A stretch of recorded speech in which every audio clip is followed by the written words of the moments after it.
Amin. Assalamualaikum warahmatullahi wabarakatuh. Waalaikumsalam warahmatullahi wabarakatuh. Alhamdulillah wassalatu wassalamu ala Rasulillah Sayyidina Muhammad ibn Abdullah wa ala alihi wa sahbihi wa man walah ila yaumil liqa'il amma ba'd.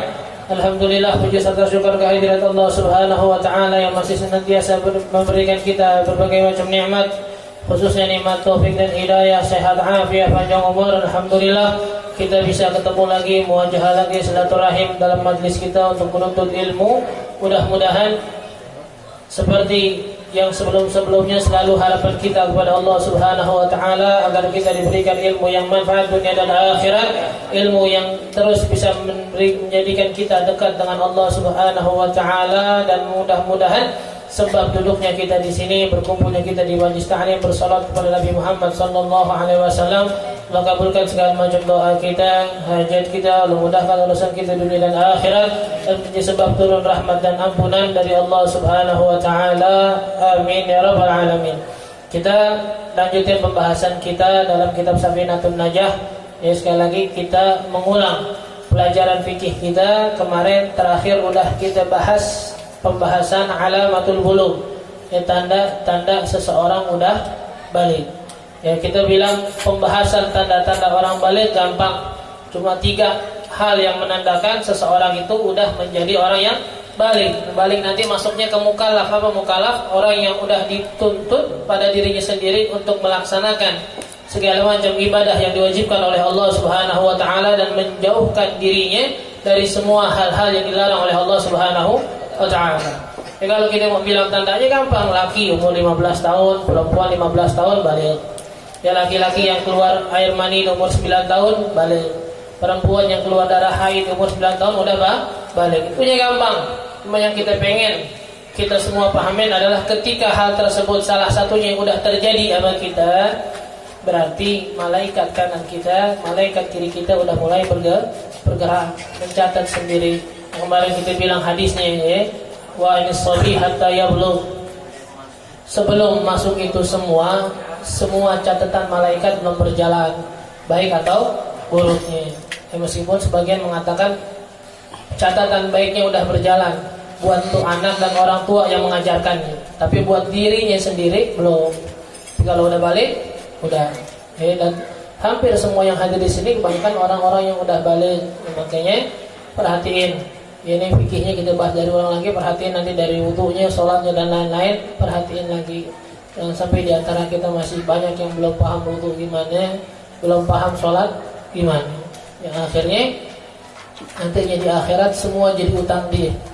Ya, sering kita bilang perkataan Imam Ghazali, banyak orang-orang yang ngerasa udah sholat, ngerasa udah wudu, padahal semuanya nggak sah karena nggak sesuai dengan tuntunan ilmunya.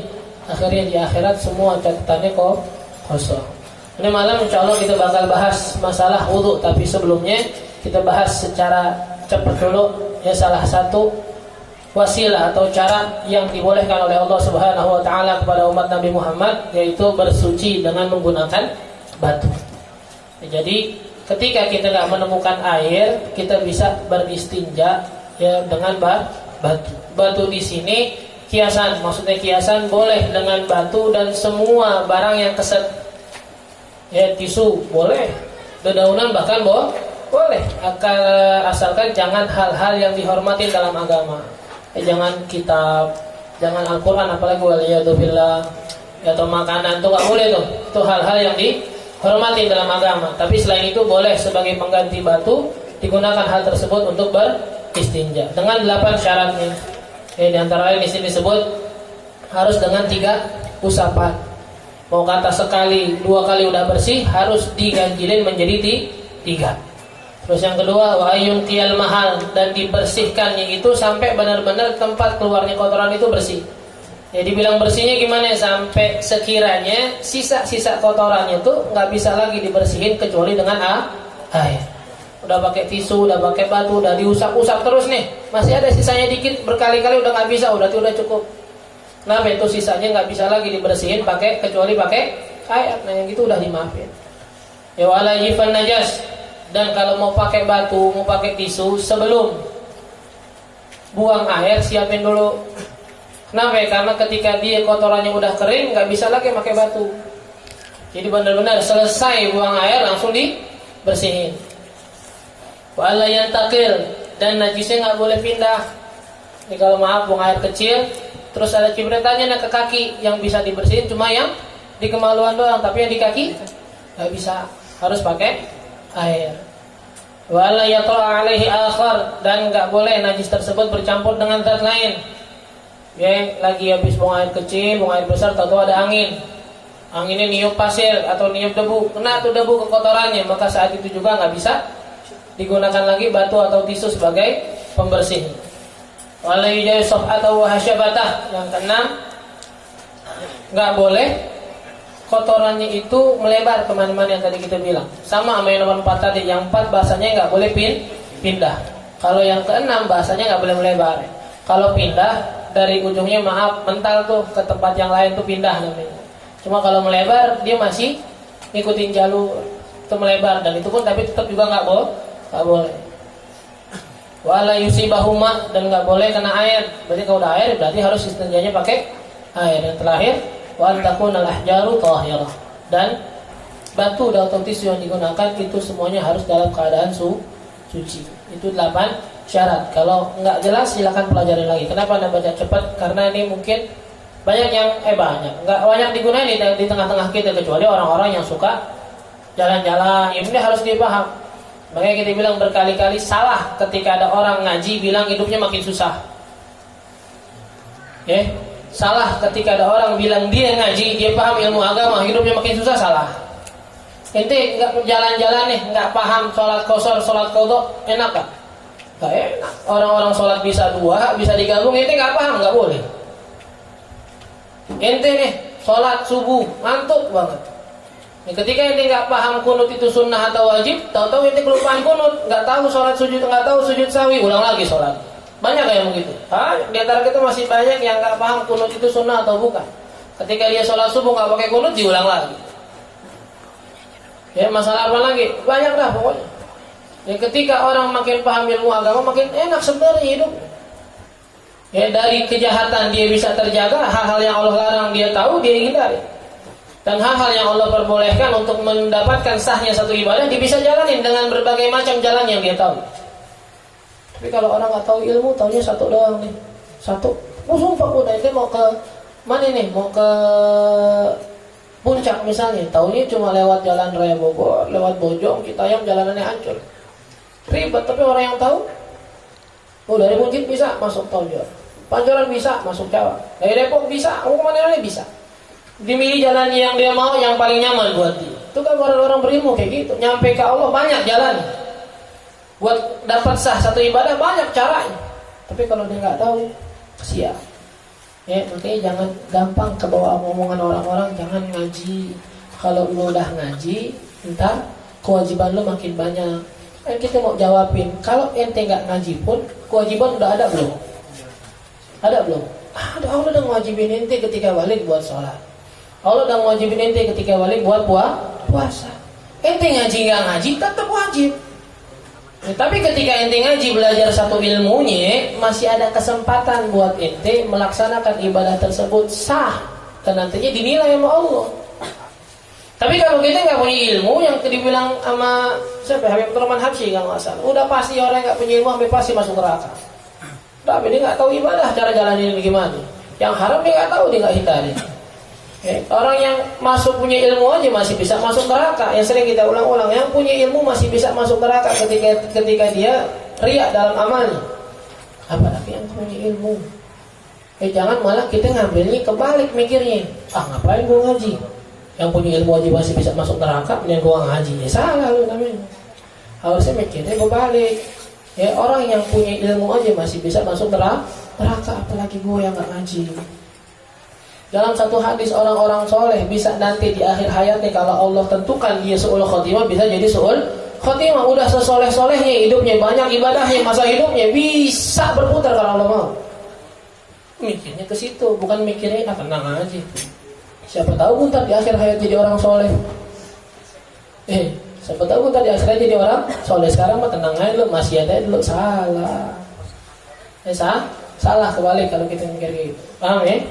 Pelajari nih, coba inti-inti yang sering jalan juga tadi. Dan kita nggak tahu, mungkin kalau kita bilang, oh kalau gambarannya cuma buat orang-orang yang sering jalan-jalan ke gunung dan lain-lain, saya nggak pernah jalan-jalan Ustaz, jadi di rumah tenang. Memang kita nggak pernah di rumah mesin air mati. Ada tetangga, kalau pas tetangga rumahnya ada. Kalau nggak, sebagian kecil tahan gitu, segala macam. Nggak bisa istinjanya, nggak tahu caranya. Akhirnya sholatnya nggak sandar.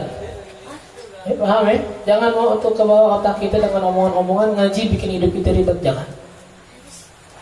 Ngaji bikin kita jadi susah, ngaji bikin kita jadi banyak tanggung jawab, salah. Kita cuma dibohongin. Sekali lagi kita bilang cuma dibohongin, karena sesungguhnya kewajiban udah tetap ada. Tadi kita bilang ketika kita balik, kita berakal, nggak gila, sehat semuanya jasmaninya, kita masuk mukallaf. Mukallaf itu orang yang dibebani nama Allah untuk menjalankan kewajiban dan menjauhi larangan. Udah. Lu tahu nggak tahu, dengar sholat wajib jalanin. Ketika kita nggak tahu ilmunya, salah. Disuruh sholat, puasa, jalanin. Haji, zakat, jalanin. Lalu dengan nggak bisa kita dengan alasan, gua nggak mau tahu ilmunya, ntar di akhirat biar gua dibilang orang-orang yang dimaafin karena ketidaktahuan. Enggak. Ya, hal-hal yang dimaafin ketika kita dengar orang yang nggak tahu dimaafin, itu mereka-mereka yang belum sempat belajar ilmu tersebut dan belum punya waktu buat belajar ilmu tersebut. Ya, jadi nggak tahu yang dimaklumi itu dua tadi. Satu, memang dia belum belajar. Dua, nggak punya waktu buat belajar ilmu tersebut. Umur kita berapa? Dan berapa banyak waktu yang Allah kasih buat belajar. Sholat hukumnya wajib, mempelajari ilmu sholat pun hukumnya wajib. Wudu biar bisa bikin sholat sah. Sholat itu wajib, berarti wudunya wajib. Biar dapat wudu yang sah, belajar wudu pun wajib. Semua wajib disuruh. Jadi apa alasan kita nggak mau ngaji? Jadi apa alasan kita masih tadi kita bilang kebawa dengan omongan orang yang mengatakan bahwasanya udah jangan ngaji dulu, ntar aja kalau udah tua. Kalau orang udah tahu, udah ngaji nih, nanti tahu hukumnya, hidupnya jadi ribet, banyak aturan. Ini jangan. Kayak katakan di sini faslun furudul wudu'i sittah, pasal yang membahas masalah rukun wudu. Ya, wudu ini wajibnya kapan? Wudu wajibnya itu kalau kita pengen sholat. Ya, sholat zuhur misal dari jam 12 sampai jam 3. Jam 12 azan, udah wajib wudu? Belum. Kapan wajibnya? Kalau kita udah mau sholat. Tapi bersamaan dengan itu, salah satu wasiat Nabi Muhammad SAW kepada salah satu sahabatnya, kata Nabi, "Idza aradta an takuna a'badan nas fadum 'alal wudu." Kalau ente pengen jadi ahli ibadah, sering-sering jaga wudu, jangan sampai batal. Karena kebanyakan ibadah tuh ada syaratnya dengan bersuci. Sholat ada syarat wudunya bersuci. Baca Quran ada syaratnya, kalau pegang Quran harus dengan wudu. Zikir, sholawat yang afdal dengan wudu. Ya sholawat meskipun dengan omongan adimi sholata ala habibi Muhammadin faqubuluha hatman min ghairi taradudi a'maluna bainal qubuli wa raddiha illa sholatu ala nabi Muhammad. Ya, kata syair tadi, perbanyak sholawat kepada Nabi Muhammad sallallahu alaihi wasallam. Faqubuluha hatman, diterimanya sholat itu pasti sholat diterima. Lo mau sambil tiduran tengkurap, diterima, pasti diterima. A'maluna bainal qubuli wa raddiha, semua amal ibadah kita itu masih antara diterima ataupun ditolak. Illa sholatu ala nabi Muhammad, kecuali sholawat kepada Nabi Muhammad. Diterimanya sholawat kita diterima. Ini juga sebagai ungkapan yang pernah Anda baca, kalau ada ucapan tuh sholawat mau kata riya pun diterima. Oh ya, enaknya sholawat mau kata riya pun diterima. Tapi diterima sama Nabi-nya diterima. Tapi balik ke kita pengaruhnya belum tentu. Yang tadi kita bilang sholawat sambil tiduran, sambil tengkurap, mau kata sambil kaya, mau kaki lo di atas, terserah. Diterima. Tapi baliknya ke kita pengaruhnya belum tentu. Tapi ketika kita sambil wudu, ngadep kiblat. Kalau kata Habib Umar, kalau bisa nih yang pernah umroh, mungkin lebih gampang bayangin nih, sambil sholawatan seakan-akan di raudhah dekat Nabi Muhammad. Sholawat sambil seakan-akan lewat depan makam Nabi Muhammad. Jadi sholawat seakan-akan Nabinya dengar langsung. Itu yang begitu nantinya banyak pengaruhnya buat dirinya. Makanya Nabi salah satu wasiatnya jaga wudu. Atau mau megang Quran. Selain dari itu nggak wajib, tapi sunnahnya tetap jaga wudu. Bahkan dikatakan al-wudu silahul mu'min. Wudu itu adalah senjata bagi orang mukmin. Bahkan dalam riwayat dikatakan man kharaja min baitihi bila wudu fa in asabahu syai'un fala yalumanna ila nafsihi kama qala Rasul. Ya kalau ada orang keluar dari rumah enggak wudu, kalau kena sesuatu jangan salahin siapa-siapa. Kecuali salahin sendiri dirinya yang keluar enggak pakai wudu. Paham ya? Batal wudu. Wudu lagi, batal wudu lagi. Sayyidina Bilal radhiyallahu anhu. Yang ketika Nabi Isra Mi'raj, Nabi masuk ke surga. Nabi dengar satu tapakan sendal yang Nabi kenal, tapakan sendal kakinya Sayyidina Bilal. Selesai Isra Mi'raj, Nabi panggil Sayyidina Bilal, ya Bilal, inni sami'tu qa'ra na'lika fi jannah. Wahai Bilal, saya dengar deh tapakan kaki kamu di surga. Kok bisa kamu mendahului saya masuk surga? Apa amal yang kamu perbuat? Kata Sayyidina Bilal, ya Rasulullah, enggak ada amal yang mungkin bisa membuat saya seperti itu kecuali yang saya yakinan adalah ketika setiap kali saya berhadas, saya selalu berwudu. Ketika setiap kali saya berhadas, saya selalu berwudu. Itu udah cakep banget.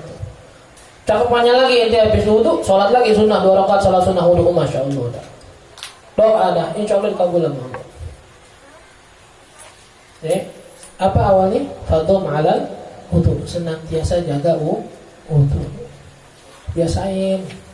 Ini yang anda pengen tuh kemarin, pasti setiap kali kita bahas hal-hal begini tuh kayak kemarin Risalah Muawanah Duha.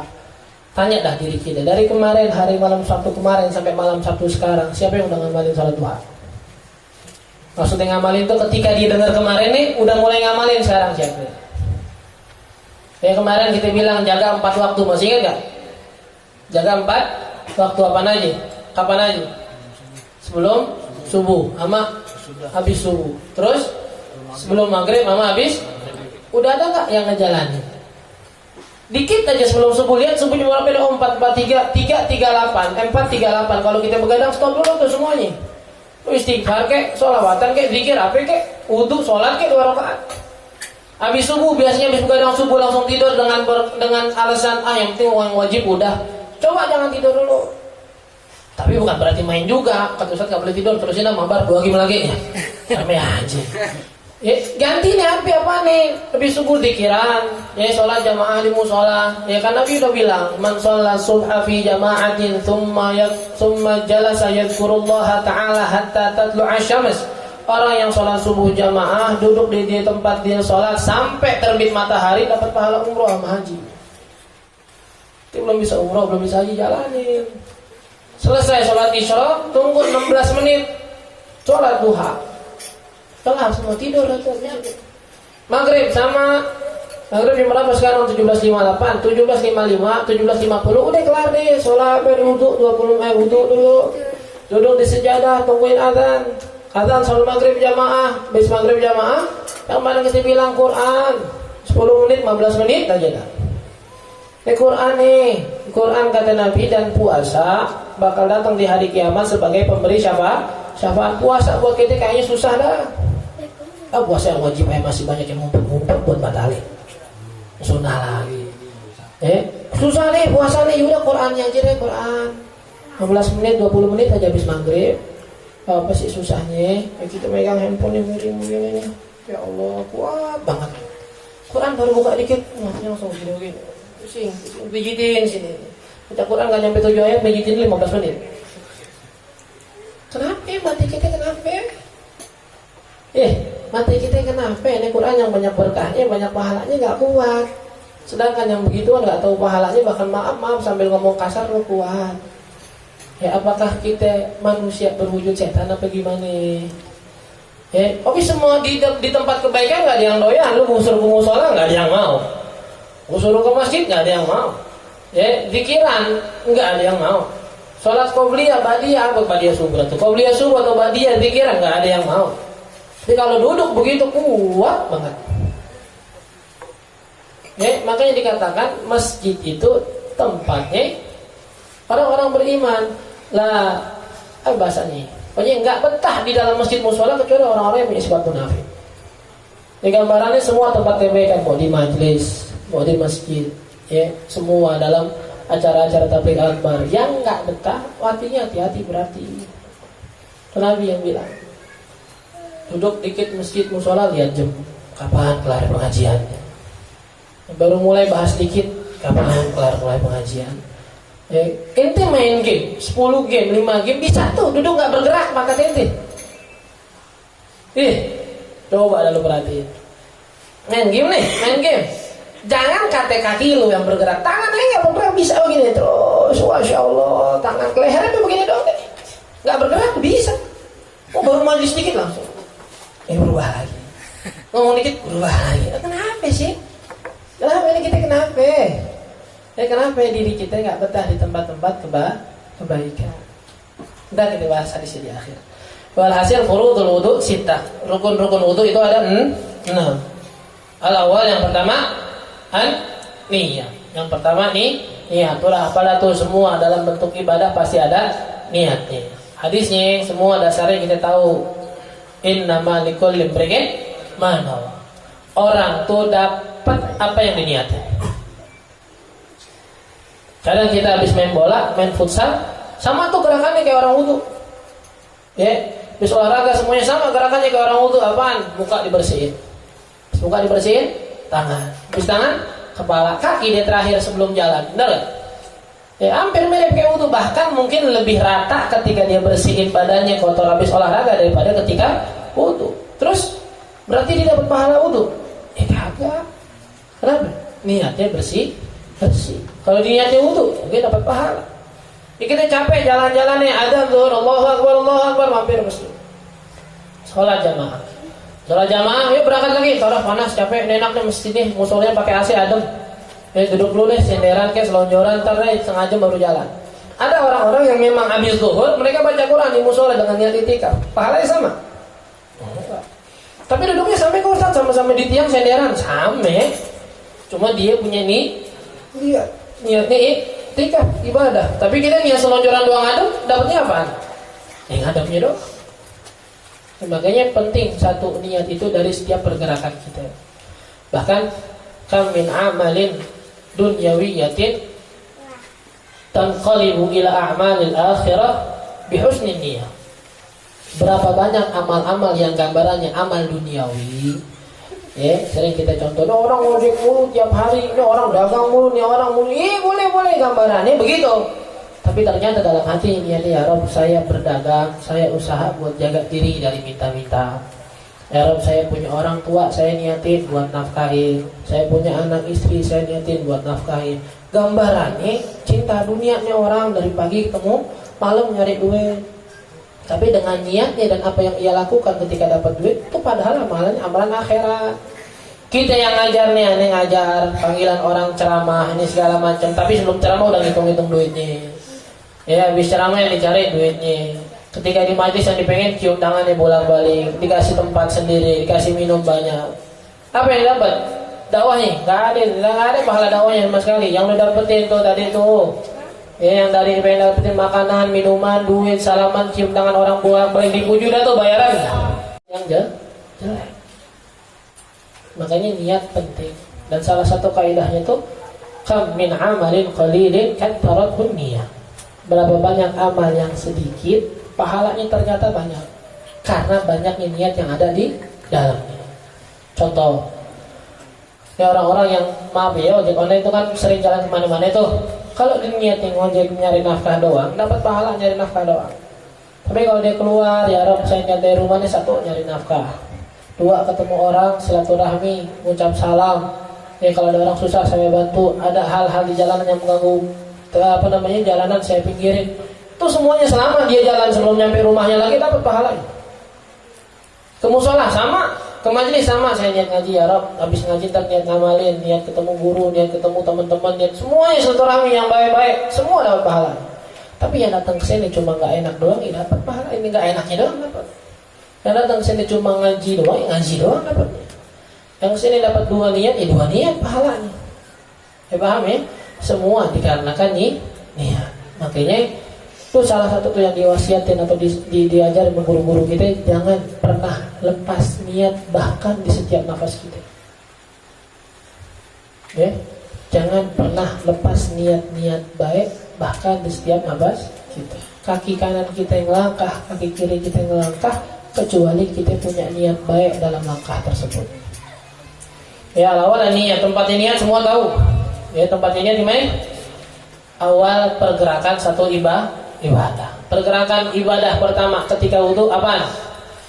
Basuh muka. Berarti niatnya ketika basuh muka, bukan ketika kita nadain air, bukan nawaitul wudu li rabbil hadatsil asghar lillahi ta'ala, bukan. Atau udah ketika nadain air, udah ditepokin ke muka, udah tinggal ujung doang, oh baru ingat nawaitul wudu li rabb, enggak. Berarti ketika kita lagi kita lagi basuh ujungnya nih, kayak gitu baru niat tuh. Berarti yang kebasuh tuh baru sininya doang, yang atas belum. Kenapa? Karena tadi enggak niat. Jadi pertama kali ente kena muka niat, dia ratain semuanya dah. Ya, dan sering juga kita bilang talafuznya, ngucapinnya hukumnya sunnah. Karena tempatnya niat di mana? Di hati. Ya, sering kita ingatin juga bahwasanya namanya niat itu dasarnya nggak ada lafaz tertentunya. Yang penting dalam hati kita paham, sadar, ingat kita mau ngapain, ibadahnya apa, tingkatannya apa, wudu wajib atau sunnah, sholat wajib atau sunnah, sholatnya apa namanya, udah itu ingat dalam hati, dasar udah niat. Tapi karena guru-guru kita takut dengan hati kita yang suka lalai, makanya dibikinin ucapannya. Wasa ini makanya rukun yang kedua untuk melaksanakan niat tersebut yaitu membasuh muka. Muka basuhannya ingat dari tempat pertama kali rambut tumbuh nih. Ya, semua tuh rambut ente pegang nih, mana tumbuhnya berarti sini kenanya nih. Hati-hati, yang masih sampai sekarang wudu cuma sekedar sini doang dibelokin nih airnya, hati-hati, berarti ente nggak sah wudunya dari kemarin. Harus kena ujung rambut. Kalau tangan ente pas basuh kena rambut ente, insya Allah sah. Tapi kalau nggak kena, hati-hati. Karena batas muka yang harus dibasuh tuh harus kena awal tumbuhnya rambut. Ke bawahnya harus sampai bawah dagu. Ya, hati-hati. Bayangin gitu nih, begini di sini udah. Ini bawah nih. Bawah dagu. Terus kuping ente nih yang ada gunungan kecil ini harus kena. Ya, ada gunungan kecilnya harus kena, jangan sampai jambangnya doang nih. Dan kadang-kadang yang jambangnya panjang jadi permainan, pertengah jambangnya udah dikebawain. Ini masih belum kena nih, nggak sah. Ini daerah yang antara jambang ada kuping ini yang ada kulit sedikit ini nggak ada rambutnya nih. Ini masih bagian muka yang harus dibasuh. Sampai sini udah tuh jadi putaran tuh. Di sini kena kuping ke bawah. Tuh harus kebasuh semua. Dalam 3 kali basuhan, 4 kali basuhan, 5 kali basuhan terserah, yang penting rata. Yang penting rata. Kalau udah rata, itu baru dihitung 1. Ini basuh sekali nih, belum rata. 2 kali, belum rata. 3 kali baru rata. Itu belum basuh 3 kali namanya. Itu baru basuh sekali buat ngebasuh yang wajibnya doang. Masih boleh tambah 2-3 kali buat ngerjain yang sunnah. Paham ya? Itu muka tuh. Perhatiin maksudnya itu gimana ya? Nabi bilang lah sholat liman la wudu, ala nggak sah sholat orang yang nggak punya wudu, mau gimana? Perbaikin sekarang, jangan macam-macam. Sayyidina Ali Zainal Abidin ketika berwudu tuh mukanya berubah dari merah ke kuning ke biru. Dan ketika ditanya, ya Imam kenapa sampai kayak begini banget? Beliau menjawab, emang ente nggak tahu ini wudu nih itu wasilah buat ente nanti berdiri di hadapan siapa? Al-wudu miftahus sholat. Wudu tuh kuncinya sholat. Ente mau masuk rumah enak pakai kunci. Kalau udah masuknya ngedobrak udah gak bakal enak. Udah masuk rumah lewat jendela enak gak? Enaknya masuk rumah punya kunci, enak masuk. Kalau mau masuk enak pas sholat, wudu yang benar. Makanya sering berkali-kali kita bilangin Imam Syafi'i ketika meninggal, salah satu pujian gurunya apa? Imam Syafi'i meninggal, didatangkan gurunya Sayyidatuna Nafisah. Ditanya, apa yang kamu kenal tentang Syafi'i? Dia cuma bilang, kana yuhsinul wudu. Syafi'i itu kalau wudu cakep, kalau wudu api, Kenapa ya kalau bilang beliau bahas wudhunya doang? Karena tadi kita bilang kalau orang wudhunya udah benar, sholatnya pasti benar. Kalau orang sholatnya udah benar, udah masuk hayya 'alal falah, udah apa lagi yang kurang dari itu? Kalau orang sholatnya udah benar, hubungannya sama Allah benar. As-shalah as-silah. Sholat itu hubungan kita sama Allah. Kalau hubungan ente sama Allah udah enak, Allah kurang apa lagi? Ente yang punya hubungan dengan orang kaya, hubungan yang baik, yang dia selalu bantu ente ketika ente susah, enak kan? Dia selalu merhatiin ente ketika ente kelaparan, enak kan? Ini kalau orang udah sholatnya benar, diperhatiin sama Allah, semuanya enak. Jangan kata zahir, ya batinnya enak. Ya sholat tanha 'anil fahsya wal munkar, jauh kalau udah sholatnya dari dosa jauh. As-shalah ista'inu bis-sabri was-shalah. Minta tolong sama Allah dengan lewat sholat. Ini orang yang sering sholat, udah pertolongan Allah nggak jauh dari dia. Makanya awalnya dari mana? Dari bagusnya wudhu, baru masuk ke sholat. Kayak lagi ada yang ingetin, insya Allah habis pelajaran ini sambil nanti yang sekarang, ntar ke depannya kalau ini khatam lagi insya Allah nggak bakal bahas fikih lagi. Mudah-mudahan semua udah paham, biar kita bahas kitab-kitab akhlak yang lain. Makanya ada minta banget perhatiin yang jadi pelajaran sekarang, amalin. Jangan sampai ibadah kita salah lagi. Ini ke depannya ini tanggal berapa sekarang sih? 14 ya. Ntar Senin tanggal 17. Ingat hari kemerdekaan. Jangan ingat kemerdekaannya doang. Ya Allah ngasih ente nikmat. Orang-orang di Palestina ibadahnya susah. Ya, ada berita-berita terakhir Israel pengen ngambil daerah lagi dari Palestina, pengen dijadiin daerah Israel. Sholat Jumatnya susah, ke masjidnya susah. Nikmat sekarang salah satunya ente bisa belajar enak, ente bisa ngaji enak, ente bisa sholat enak. Ya mudah-mudahan kufur-kufurnya kita nggak ada lagi penjajahan. Tapi bentuknya beda ntarnya. Kalau udah dikasih nikmat nggak dipakai, bentuknya ntar kalau Allah udah cabut nikmatnya susah. Jangan ngomongin macam-macam. Zaharal fasadu fil barri wal bahr bima kasabat aydin nas. Kerusakan di darat, di bumi, di lautan, semuanya sebab siapa? Manusia. Ma nazalal bala bi dzambin illa wala ma rufi'a illa bi taubah. Tak mungkin musibah datang kecuali karena dosa. Nggak mungkin diangkat kecuali dengan taubat. Ayo, pakai nikmat yang Allah kasih ini bersyukur. Yang memang berjuang demi kemaslahatan rakyat lewat parlemen ini kita doain. Kita yang nggak bisa sampai situ, udah gampang deh bersyukur aja nih nikmat kemerdekaan, pakai buat ngaji, buat ibadah, buat semua yang Allah ridhoin udah. Mau kata gambarannya duniawi, kerja dan sekalian kerja yang halal, kerja jangan nipu orang, kerja jangan ngambil yang haram, udah itu bersyukur insya Allah. Tanggal 17 Senin kemerdekaan, tanggal 19-nya tanggal 1 Muharram. Coba dari kalau sekarang nih tanggal 27 Desember pasti udah rame. Resolusi 2021. Perbaikannya apa ini? Besok nih tanggal 1 Muharram. Nabi itu umurnya 63, kalendernya kalender Hijriyah bukan Masehi. Kalender Masehi itu mungkin Anda sekarang umur 28, tapi kalau dilihat Hijriyah bisa jadi udah 31, 32. Umur gitu sekarang berapa? Ya Umar kemarin malam Rabu kalau nggak salah, atau malam Kamis bahas lagi itu yang kemarin kita bahas malam Sabtu kemarin. Lihat kita ini Allah taruh di mana? Lihat Allah taruh kita di kelompok mana? Lihat Allah taruh kita di daerah mana? Lihat Allah sibukin kita dalam hal apa? Lihat Allah tuntut kita dalam hal apa? Ini semua kata Ibu Umar tubayin, ngejelasin manzilatana indallah, posisi kita di sisi Allah. Ada seorang sahabat datang kepada Nabi, ya Rasulullah, coba dong kasih tahu saya apa sih alamat atau tanda-tanda orang yang pengen orang yang dipengenin kebaikan sama Allah, sama orang yang nggak dipengenin. Kata Nabi, ente ngerasa apaan nih pagi? Itu orang bilang uhibbul khair wa ahlal khair. Saya cinta kebaikan dan saya cinta orang-orang baik.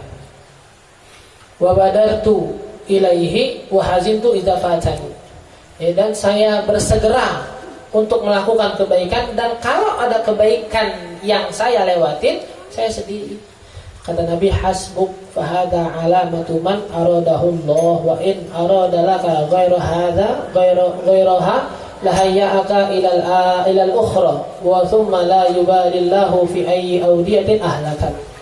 Kata Nabi, udah cukup, nanti sebutin udah cukup.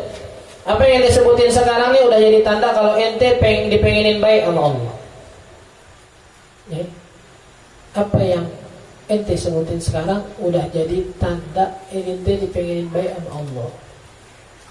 Kalau Allah pengen ente jadi orang-orang jahat, ente Allah bakal kasih ente tempat-tempat jahat. Dan ketika nanti Allah udah ngarahin kita di hal-hal yang Allah nggak ridho, di akhirat Allah nggak bakal nengok lagi, lu mau dilempar ke neraka sebelah mana. Makanya dalam satu perkataan yang disebutkan oleh Imam Syafi'i, jangan terus mendekat kepada Allah dengan berlari. Dengan semakin cepat kita sampai, semakin dekat hubungan kita sama Allah, semakin betah nanti. Kalau nggak bisa lari, jalan cepat deh. Nggak bisa jalan cepat, jalan standar. Nggak bisa jalan standar, merangkak. Ya wa iyyaka rujuk, kata Imam Syafi'i, jangan sampai berpaling. Kita udah enak punya pengajian, ya punya guru-guru, punya orang tua yang ridho kita ngaji, yang senang kita ngaji, udah gunain. Kalau Allah pengen deketin orang tuh biasanya dengan yang baik-baik dulu, yang enak-enak, dikasih nikmat, dikasih penjagaan, biar diingat sama Allah. Tapi kalau tuh orang nggak ingat dan memang dasarnya orang pengen Allah pengen dia baik, dipaksa tuh sama Allah, ditarik pakai rantai, gimana caranya, pakai musibah kayak pakai ujian, dibetot sama Allah biar dibalik sama Allah. Cuma permasalahannya yang tadi terakhir, kalau udah pakai hal-hal baik nggak bisa, pakai paksaan dari Allah pun nggak sadar-sadar, hati-hati kita masuk golongan yang kedua tadi. Kudu dikasih tahu sama orang tua ente, dikasih tahu sama guru-guru ente, dikasih tahu semuanya, nggak berubah-berubah juga, hati-hati. Muhasabah yuk. Nih akhir tahun muhasabah mulai dari hubungan kita sama Allah, sholat kita gimana, wudu kita gimana, sama hal-hal yang Allah larang gimana, mata kita yang maksiat, mulut kita yang maksiat gimana. Tuh pertama hubungan kita sama Allah. Berubah hubungan kita sama manusia, mulai dari orang-orang terdekat, sama orang tua kita gimana, ya orang tua kita gimana. Sekali dulu, berkali-kali kita ingetin, jangan macam-macam. Kalau namanya pengen berbakti sama orang tua, udah.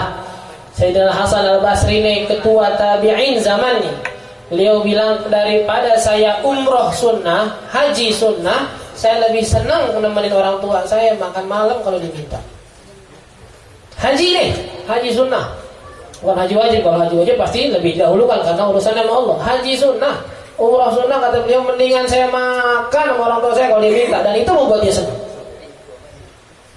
Gampang, saya bilang kali-kali nggak usah, kita ngebayangin ini kejauhan, pengen beliin umi handphone, pengen beliin ibu motor, pengen beliin rumah, nih segala macam. Lalu tiap hari kerja aja cuma duduk doang main game, belaga mau beliin rumah, jauh.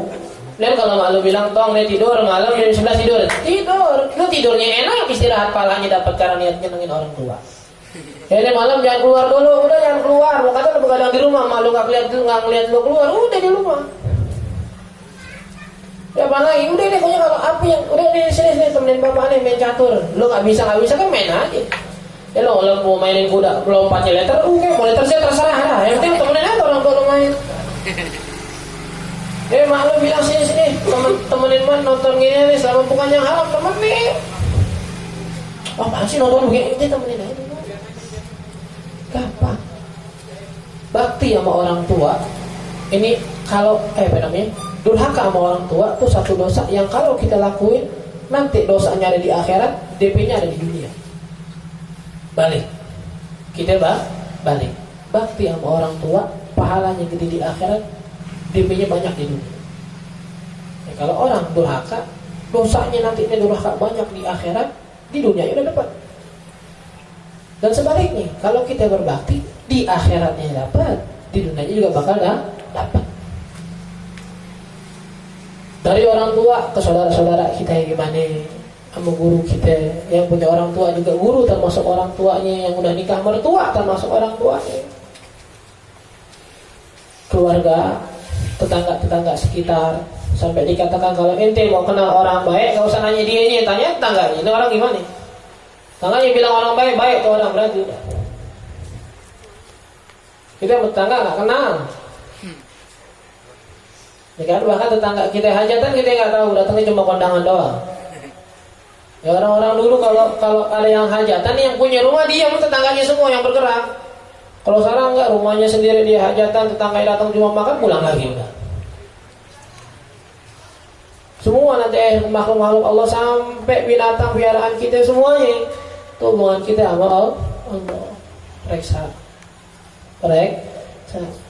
Perbaikin. Dan juga yang terakhir nih, selalu kita ingatin penutupan satu amal itu tergantung akhirnya penutupan. Nilai satu amal tergantung akhir. Innamal a'malu bi khawatimiha. Amal semua itu nilainya tergantung di akhirnya. Ini tinggal hari Sabtu besok, Minggu, Senin, Selasa, Rabu. Jangan sampai ya Rob, masuk akhir tahun kita masih berbuat dosa.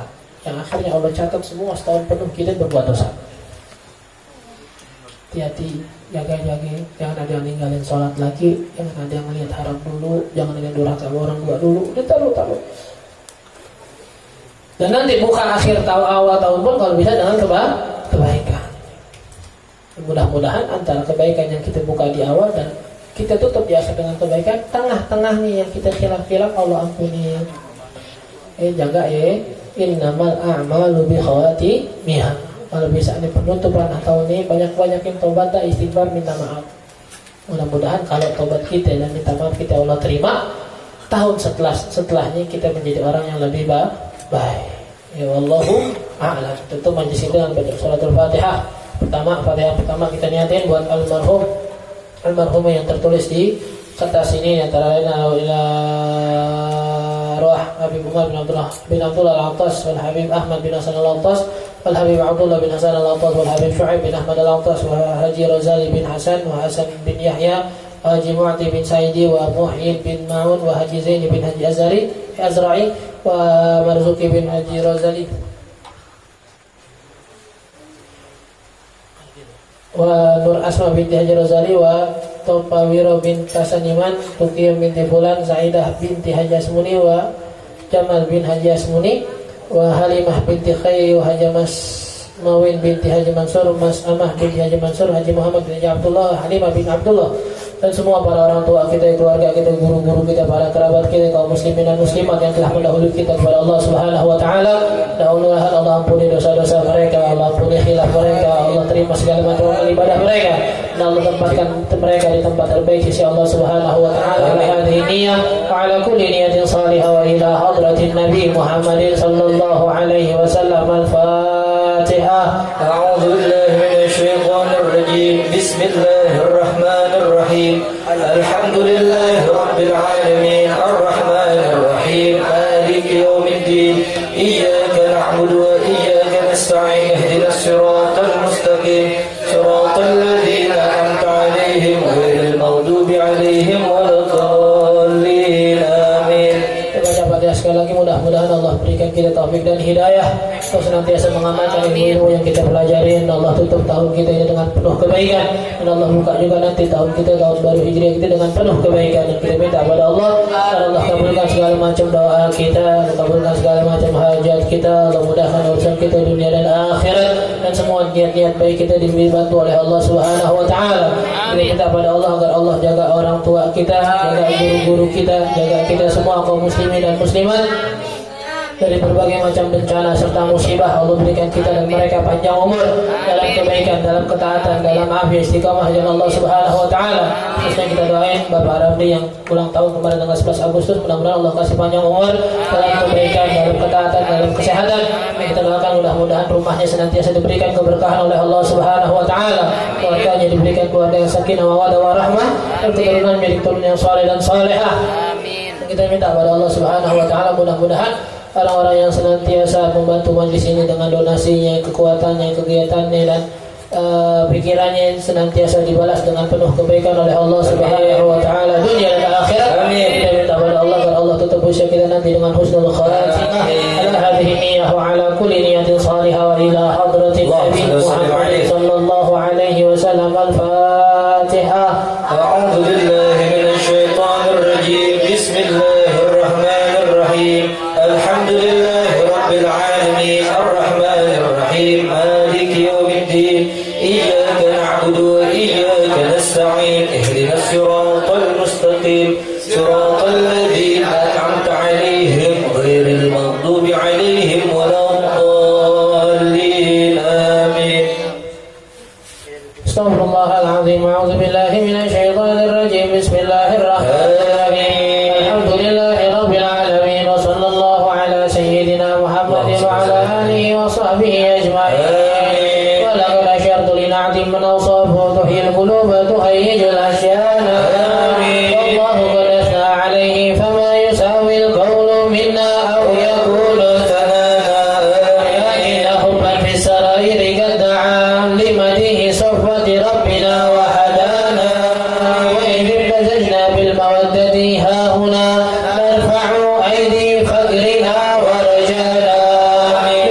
يسقي به الإله أبانا يا ربنا يا ربنا يا ربنا بالمصطفى اقبلنا أجب دعوانا أنت لنا يا ذخرنا في هذه الدنيا وفي أخرانا أصلح لنا الأحوال واغفر ذنبنا ولا تؤاخذ ربي إن أخطأنا واسلك بنا في نهج طه المصطفى ثبت على قدم الحبيب خطانا أهدنا بفضل منك طلعة أحمد في بهجة عين الرضا ترعانا واربط به في كل حال هب لنا وحبال من ودى ومن والانا والمحسنين ومن أجاب نداءنا وذوي الحقوق وطالبا أوصانا والحاضرين وساعيا في جمعنا ها نحن بين يديك أنت ترانا ولقد رجوناك فحقق سؤلنا واسمع بفضلك يا سميع دعانا وانشر بنا سنة طه في بقاع الأرض واجمع كل من عادانا وانظر إلينا وانظر إلينا وانظر إلينا واسقنا كأس الهنا واشفي وعافي عاجلا مرضانا اقضي لنا الحاجات واحسن ختمنا عند الممات واصلحا عقبانا يا ربي واجمعنا وهبابا لنا في ذلك الفردوس يا رجوانا يا ربي واجمعنا وهبابا لنا في ذلك الفردوس يا رجوانا يا ربي واجمعنا وهبابا لنا في ذلك الفردوس يا رجوانا بالمصطفى صل عليه وآله ما حركت ريح الصبا أغصانا سبحان ربك رب العزة عما